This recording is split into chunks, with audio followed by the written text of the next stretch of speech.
Hey Passage, welcome. We miss you. I have two of my friends, Paige on camera and Parker's behind the camera.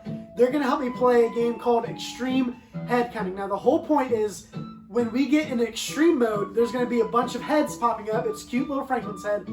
And we are going to try to keep count of how many heads there are on the screen. And when we get done, Paige is going to guess how many heads, and you are going to guess how many heads. And you are going to try to beat Paige in guessing how many heads. If you get closer to the count than Paige, you get a point. If Paige is closer than you, she gets a point. So to demonstrate how this plays, let's practice round. So there's going to be a few Franklin heads popping up. Thank you, Parker. And we're going to enter extreme mode. And we're going to start counting. And then we're going to stop. And now Paige is going to guess, and then we're going to show you the number. All right, so this is round one.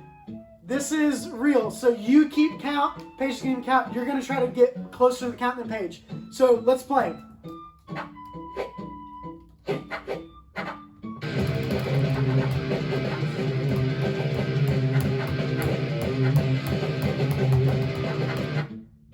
I'm going to guess like 22. 30. 26. So if you were closer to the 26 than Paige was with 30, you get a point for this round. So we're going to play round two. It's going to get a little bit harder. So keep count.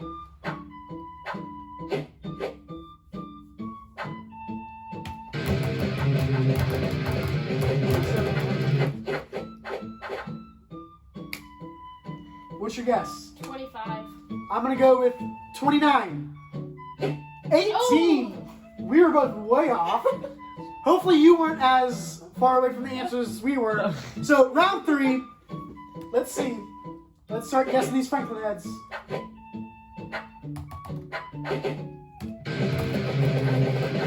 Oh my gosh. Oh my gosh. So many Franklin heads. Oh my goodness. Okay. 70. 70? I'm going to go with like 52. 52. 77! All right, Paige got really close. Maybe you got closer than Paige. We're going to go two more rounds real quick. Remember, extreme mode is the only time you count. Parker, get us going.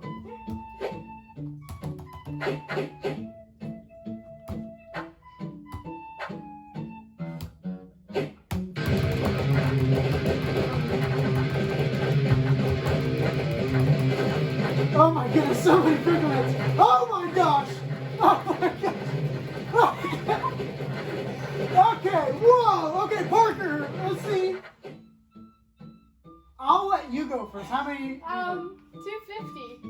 250. I'm going to go with like 165. 165. 250! Oh my gosh, Paige is on fire. All right, this is going to be our last round.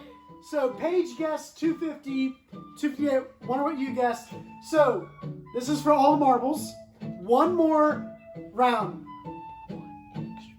Okay, ready, set, go.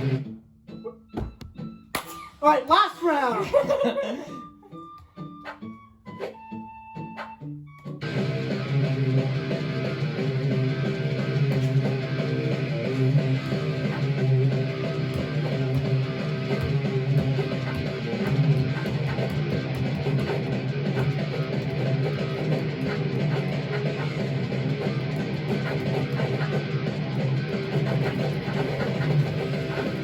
Oh no. Oh my goodness.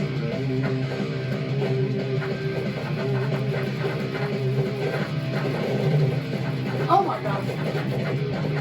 Alright, we're gonna cut it off right there, Parker. Oh, they're still coming. They're still coming. Okay. Oh, this game's getting out of control. I think it glitched.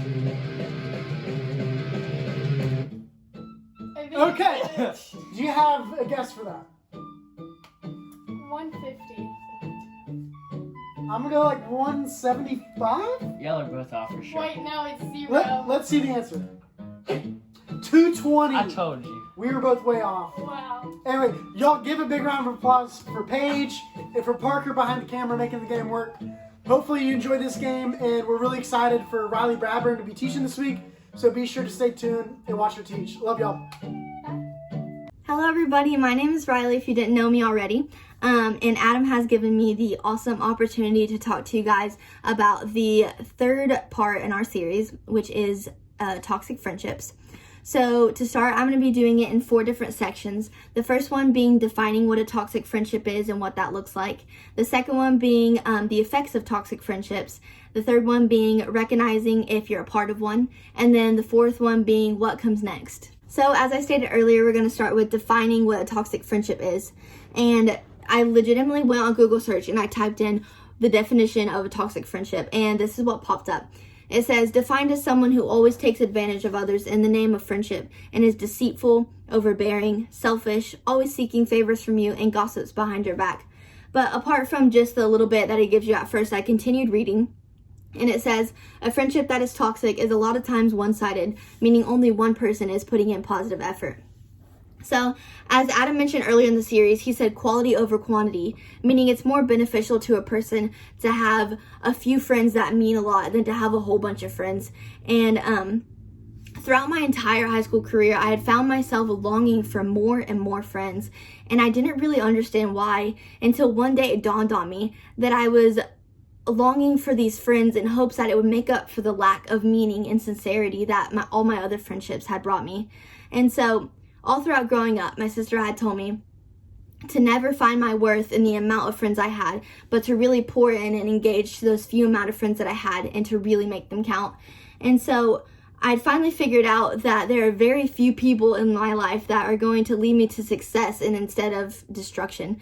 So our first verse that we come across is in 1 Corinthians 15:33. It says, bad company corrupts good character. So you are who you surround yourself with. Peer pressure goes back and forth. And by surrounding yourself with these friends, you're making yourself more and more vulnerable to the negative effects that come from toxic friendships, which leads me to my second topic, which is cause and effect. So from my personal experience with the effects of toxic friendships, I found that those relationships separated me from my family, they separated me from my faith, and they separated me from those friends that really did have my best interest at heart. It occurred often that I would lock myself in my room and I wouldn't engage with my family, and I started keeping secrets, which made me lose valuable trust with them. The spark that I had for the Lord and how much I loved Him started to wither away, and along with those friends that really did care for me and really did care about my success. And for the longest time, I couldn't believe that all of this was happening just because of those negative, influential friendships. And let me tell you, every single person will come across these types of relationships and these types of toxic friendships. And it matters so much how you deal with them and how you take care of them. So our second verse in the series that we're going to come across is the theme verse. And it is in Proverbs 13:20, which Adam has mentioned it before. And it says, walk with the wise and become wise, for a companion of a fool suffers harm. So let's just think about it this way. A car is meant to go distances, long or short, it's meant to go distances. But in order to do so, it requires gas, right? So imagine yourself as the car, destined to go places, destined to achieve such great things. And if you fill yourself with things that are positive and positive relationships, like quote unquote gas, and then it's going to go farther. But say you put in oil, meaning toxic friendships and relationships that aren't going to get you far, then your car's not going to travel anywhere. You're not going to reach the goals that the Lord has in plan for you. And so these toxic friendships will keep you from achieving what the Lord has in plan for you. And these toxic friendships will keep you from your walk with Christ, and they will make you go backwards instead of forwards, which comes to my third topic, which is recognizing that you're a part of one of these toxic friendships. During the majority of my encountering with harsh friendships, I was blind to them. I didn't see that they were hurting me more than they were helping me.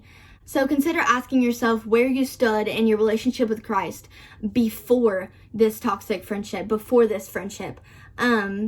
consider how close you were with him, how often you were engaged in your Bible, how often you were running to him with your problems. And then consider what your relationship looks like now that you're right in the middle of this friendship. Has your relationship grown with Christ? Has it gone backwards?